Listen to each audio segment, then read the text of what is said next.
34-10 for the Buckeyes. They didn't cover, but they did improve to 9-0, keeping its dreams of an undefeated season alive as it continues to make its march towards the Big Ten championship game. I'm Steven, that's Stefan, and that's Andrew. Let's talk about it. Biggest takeaway from Saturday's game. Yeah, I thought Bo Jackson was terrific. Naturally, we start talking, I don't have a stat line in front of me, but he was really good today. As Steven pulls up the stat line, let's see, what do we got here? 14 carries, 75 yards. But also take into account he had another 75 yards that got taken off the board because JJ hit somebody in the back. Yeah, exactly. And I think what's interesting, and if you watched our video grading Julian Sain, you heard Steven allude to this already, but the key to Ohio State's running game, when we've heard them talk about it and talking about wanting to run for more than 3 yards per carry or something like that. Like we saw against Illinois, they ran for fewer than 3 yards per carry. The problem never is Ohio State getting a 2-yard run, Ohio State getting a 3-yard run, Ohio State getting a 1-yard run. Like that's not always the problem. And you have to also remember that sometimes in that average, that might be a 2-yard run that came on a 3rd and 1. That's a successful play. You got yourself a first down. So the key is never can Ohio State on every carry get 6 yards. The key is when you're running and you're running and you're running and you're not as successful necessarily right away, do you have a player or an element to your game that can pop a big one? You alluded to Bo Jackson, a 75-yard run to start the game. Obviously, the penalty, you bring that back, but he had a few big runs later on in the game. We've seen, I think, against Ohio, when that game got tight and Ohio had a big touchdown, he responded with a big run to kind of set Ohio. I think it ended up settling for a field goal that drive, but he kind of popped a big play. That's the element you get from him, right? And I asked Ryan Day about this postgame, and I alluded to the idea of it looked like there was a stretch where Bo Jackson wasn't necessarily 100% either, and he kind of nodded along, agreeing that now that Bo Jackson is healthy, or at least seems to be healthy, you got past that bye week going into the Penn State game, he has looked really good. He had more than 100 yards against Penn State, 75 today, plus, of course, the one that got taken back. Like, this is the answer to Ohio State's running game. We talked about it, early in the season where we were like, what's wrong with Ohio State's running game? Like, should they ditch it? Should they, just keep throwing it more? Still might be the answer to throw it more. But they threw it 33 times today, and the run game was still really good, right? Like this is an element of your game that is still important. How do you get it going? It's not necessarily always the offensive line's fault. It's not always, the running backs. Sometimes it's a guy just breaking a big play for you, a time or two in a game. And we even saw Isaiah West, I think, had a carry or two that went for more than 10 yards. But Bo Jackson is the explosive guy in that backfield, right? Like, he is undoubtedly running back one on this team. He is a guy that when you play Michigan, when you play Indiana, when you go into the playoff, you're going to need some big plays to really get the running game going and also, keep the pass defense honest on what you can provide.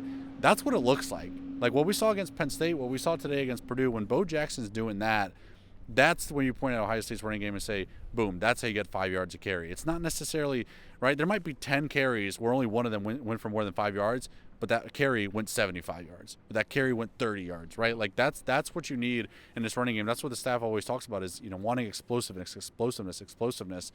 They're getting that now from Bo Jackson now that he looks healthy, and that's, okay, here's another weapon to this offense. You're also having to work it through, right? Dave said that, like, the running game sometimes takes some time, and you can't abandon it, and I think that's what you saw against Purdue on Saturday. What's your biggest takeaway, Andrew, from today? Yeah, there's two things that I think you might hit on one of them, so I'll touch on the offensive line.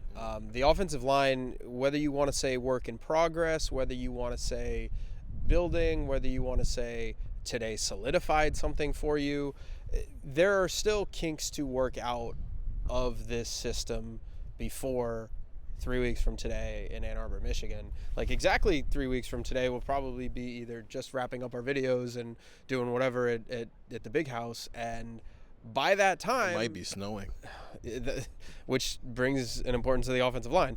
But like the idea of Ohio State's offensive line not being solidified, I think, is not reason for alarm. It's just a situation to monitor, and that is kind of where I'm looking at it right now. So Phillip Daniels didn't play today, and I think Phillip Daniels, when he's healthy, will be back. And it seemed like Daniels was kind of one of those like, it was questionable, maybe we'll see next week. I forget Day's exact comments, but he said it was kind of trending more towards questionable than not, and that he was not going to play. So it seems like when Phillip Daniels is healthy, whether that's for the UCLA game next week, whether that's for the Rutgers game the following week, if he's 100% healthy, he'll go. For the Michigan game, I feel pretty confident he'll go. He was out there in uniform today.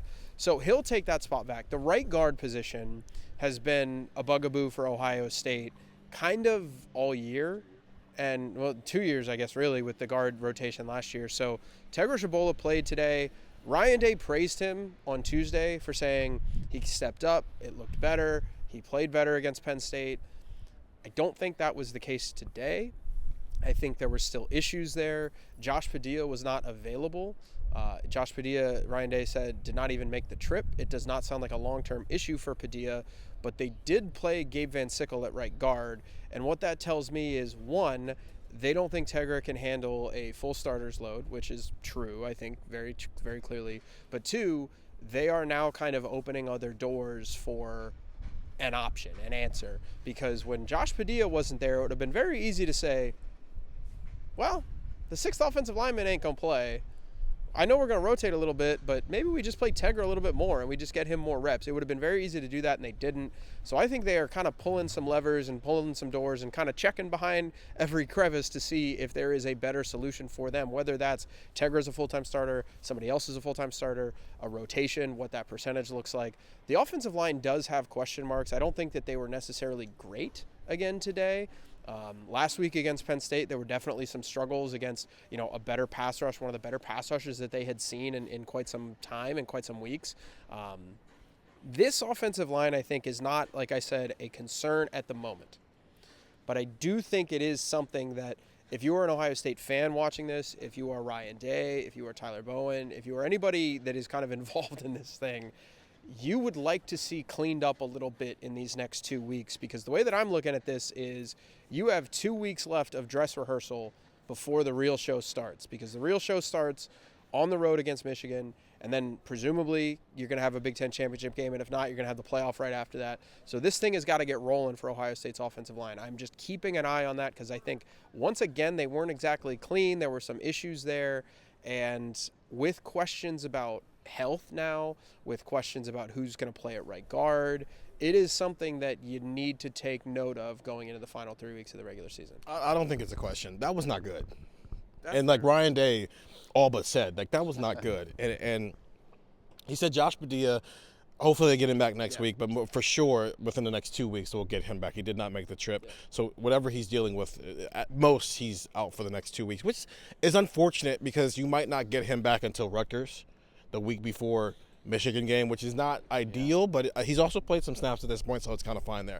I don't think there is a conversation anymore. With Tegra, he's played well at times, but I've said this, it's not about the ceiling, it's about the floor. And when the floor starts bottoming out, that's when you open the door for somebody to take your job outright, which on the other side of the ball, when we were talking about Lorenzo and Devin and Jermaine in that situation, that's not happened. Lorenzo looks fine. Yeah.